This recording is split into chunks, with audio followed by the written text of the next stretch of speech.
సోదరి సోదరులందరికీ ప్రత్యేకంగా చేనేత కార్మికులందరికీ 11వ జాతీయ చేనేత దినోత్సవం సందర్భంగా అందరికీ అభినందనలు, శుభాకాంక్షలు.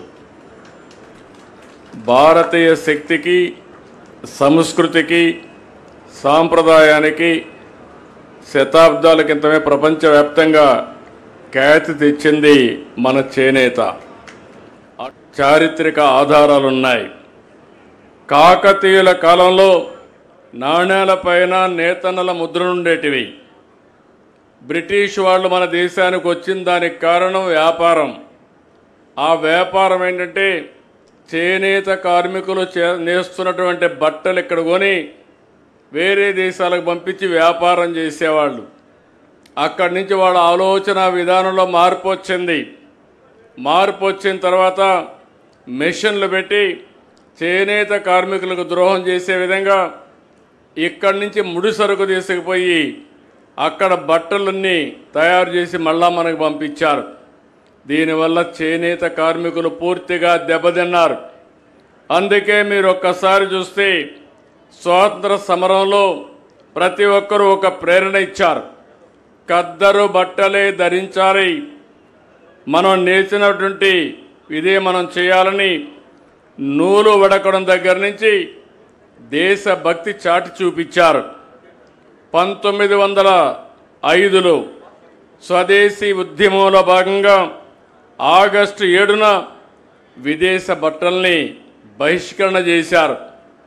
ఆ విధంగా మనం చూస్తే ఈరోజు 11వ చేనేత జాతీయ దినోత్సవాన్ని మనం పెట్టుకుంటున్నామంటే దీనికి కారణం ఇది ఒక చరిత్ర అని చెప్పి కూడా నేను మీకు తెలియజేస్తున్నా. ఈరోజు మనందరం ఒక్కసారి ఆలోచిస్తే తెలుగుదేశానికి నేతన్నకు అవినాభావ సంబంధం ఉంది.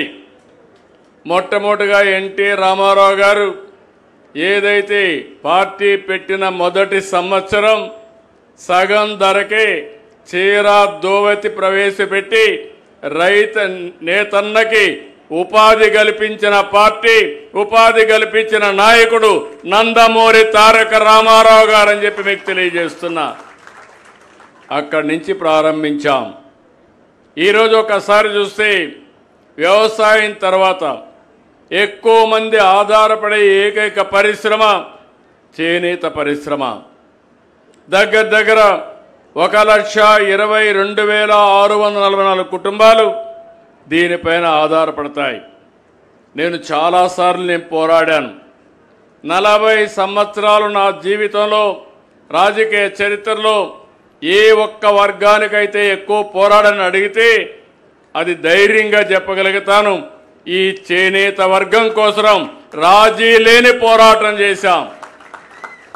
అధికారంలో ఉంటే పనులు చేశాం, ప్రతిపక్షంలో ఉంటే